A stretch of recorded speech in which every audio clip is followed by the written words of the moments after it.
I don't know what dance that was either, to be honest, guys. I don't know if any of you ever check out the little dances I do blurred up in the background, but hell if I know what I just did. It's been a while. I haven't gotten to talk to you guys about MK. Life in the pandemic has been hard. We're struggling. We got through it. We're fine now, and I want to talk about MK because finally I have some time to play MK, and the girlfriend's not home today, which means I can scream about the game as much as I want. What you gonna do about it? Exactly nothing.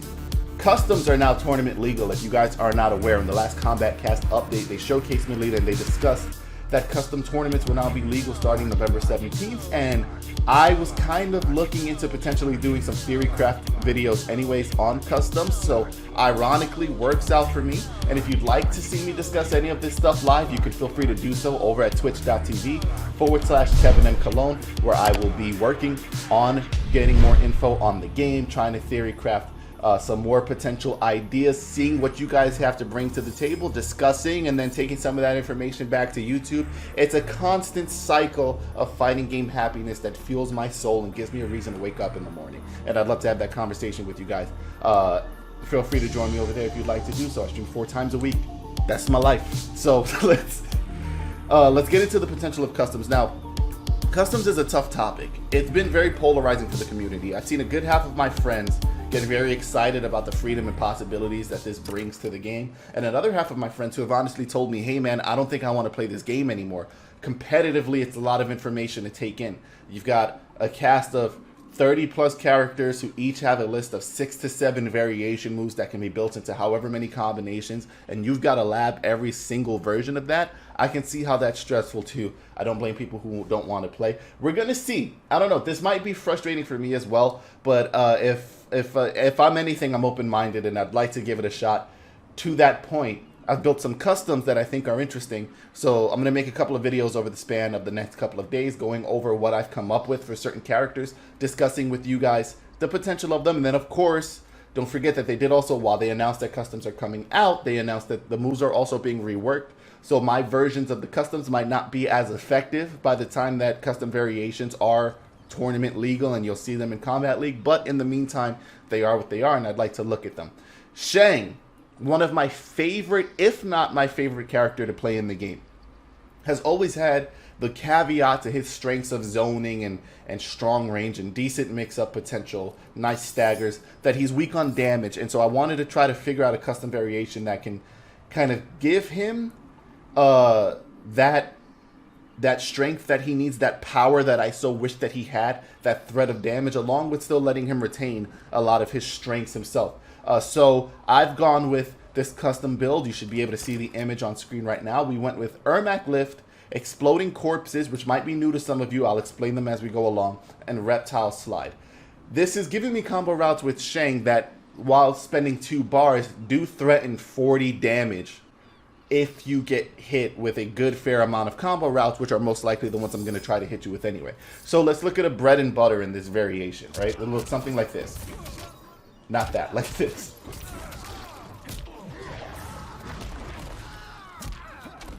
Oh. Every time you want to record, guys. Every time. All right, hold on. We got this now. 400 damage that gives me. And that's not optimal. I know a more optimal route than that. That is the threat that we're trying to bring in with this. This whole engine is going to work around the inclusion of Exploding Corpse. Now, if you guys are familiar with corpse drops, I'm sure you are. This is still going to function the same way. So if I go full screen here, we have our close, our regular, our far, and our very far versions of this move. But it changes now on amplify. So before, what you would have with corpse drop is you would amplify it and it would be overhead low. And that low would do a very strong knockdown, take off a big chunk of damage, and get you right back into your zoning. Now, if they get hit with the overhead, the mid is guaranteed, the same way the low is guaranteed, but it launches. So we give up that low that usually catches people off guard, but we get a launcher that we can combo extend off of, and a fair amount of combo routes will let us combo into this. For example, forward 2-4 combos into it. 3-2. Sorry, hold on. 3-2 combos into it. I believe back 3 can also combo into it. I don't think back up 3, back up 4 does. Yeah, there's a break there, but if you cut it right at back 3, it does. So there is strong potential to launch, and any one of those launchers, if your opponent doesn't have breakaway, we didn't add the armor break into this variation, granted, but if they do not have their defensive meter, they're eating 400 damage. The most optimal route that I've found so far, and I implore you to try to see if you can find a bigger damage one, I would love it, off of straight jumping, has been this one here.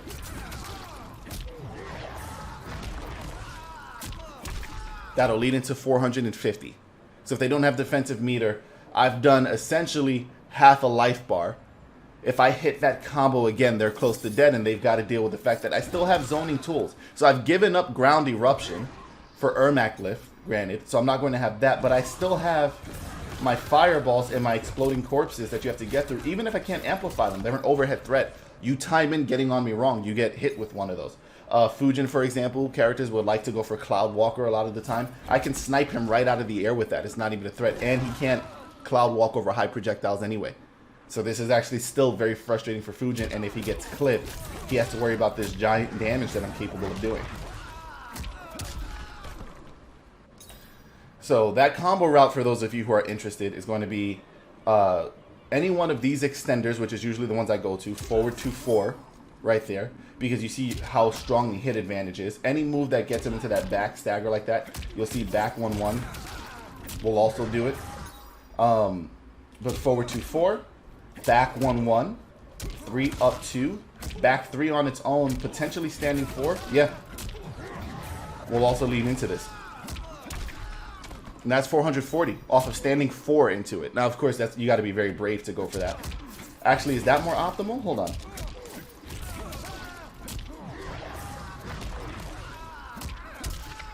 No, it's not. Okay, so I'm still smart.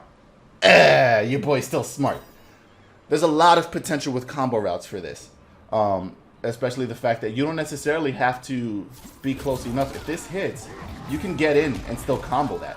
It might not be for as much damage as you want, but it's still possible to combo it.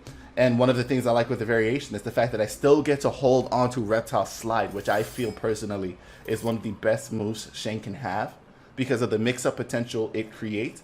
And a lot of people, when they don't know how to fundamentally get this move out, they don't know how to get the back 1 down 2 crushing blow, where back 1 has to whiff and down 2 has to hit.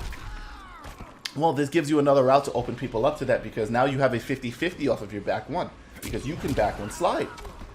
And I discussed this in the Soul Eater video that I made. I'll have an info card up at the top of the screen if you guys want to check that one out. Back 1 slide is amazing. So now there's this constant threat, and when they get frustrated of getting hit with that, because this is still a fair chunk of damage, especially if you're amplifying, that can be a threat of 15, but that's at least 10 damage every time you get hit with this. It's a little bit of health gone, and as their health starts getting low, so let's say, for example, we pop off a combo like this, they're not going to want to, with you having this life lead, be eating chunks of damage like this. So at some point they're going to crouch block, especially because Reptile Slide is so punishable. If I have the AI block it, I'm minus 21 on that. So they want the combo punish for you doing that. And they only have to get it right once. But if they get it wrong and they try to block the slide, they're blocking, they get hit with the down 2, now they got opened up. You turn this into combo route. That's still a fair chunk of damage. You can find, I'm sure, bigger damage to come off of that. That's just what I normally do if I'm not thinking. It's a decent bread and butter to go for if you have nothing else prepared. But everything now becomes a mix-up. You have back 3 down 4. You have back 3 up 4. But you now have back 3 corpse drop, which means if they're going to guess wrong on that overhead, they'll get hit with corpse drop. They still get hit for 40%. So now back 3 overhead isn't as small of a threat as this into Ermac lift. It is this into launcher, which can lead into other launcher, which can lead into 400 damage. So they constantly have to fear that damage. And if you have 1 bar instead of 2, you're still doing pretty solid damage for what it is. That's still roughly 30%. And of course, you could go for Ermac lift routes instead and get like not horrible damage. You're still coming up close to 300, but if you have 2 bars, the threat is there. So this is just amazing, and you still have your zoning tools. You still have these at distance. You still have corpse drop. Now, you do want to be careful with some of the combo routes. You have to do specific versions of corpse drop or you'll mess it up. You don't want to get caught in a situation where you do something like this and then it's pointless, right? Because here I'm doing far corpse drop. If you're not used to doing the combo, you might end up holding forward without meaning to, and now I'm getting versions of corpse drop that don't matter. Usually, medium corpse drop or just regular corpse drop where you don't do close far, very far. Just down forward 3 will get the job done. In some cases, it will matter that you're doing close version. So if you're planning on comboing it, I would suggest that you get your mumble memory. Oh, we're a little pumped. That you get your muscle memory accustomed to doing close corpse drop. So down forward 3 back. That will hit more often. In some cases, it'll miss, but it's very particular. And the more you play the variation, the more you'll see where it misses. That's close version there. Still works. So more often than not, the close version will hit where the medium version won't. I would go for the close version.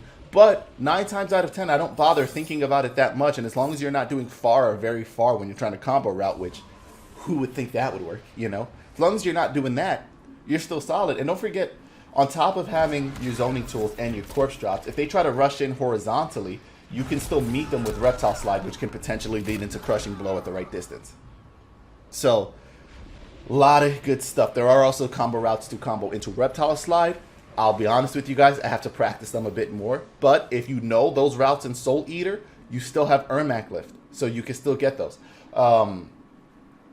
I would look at this variation. I'm going to be posting some other ones soon. I wouldn't be surprised to see me tomorrow in the same shirt, because there's some stuff I want to talk about. Specifically a variation that I got destroyed with. I played in a custom exhibition and this guy kicked my ass with this thing. So I want to look into it and be able to relay that information to you because it was very smart what he did. But in the meantime, guys, that's going to be it on Custom Shang for now. If you have ideas on different versions of him that work, I also have a zoning variation of him with ground eruption and smoke parry that I think is very, very strong. Let me know down in the comments below. I'll look into them. Maybe I can get a video out on that too before Ultimate comes out, where of course you should be seeing my face a lot more often starting now. I apologize for my absence, but I'm here, I'm back. Combo videos, combo guides, all of that fun stuff. I'm just gonna theory craft up until Ultimate comes out because I don't want to make, at this point, since we're so close, combo videos that by the time Ultimate comes out don't work the way they're supposed to with all of these changes and whatnot. So I'm gonna have fun with you, see how the game turns out, research it, get that information back to you, and then watch you guys kick ass on the internet. And I'm gonna be so proud of you over here from my desk. Thank you guys for watching. I'll see you very, very soon with some more MK content. Love you all. Talk to you later. Bye.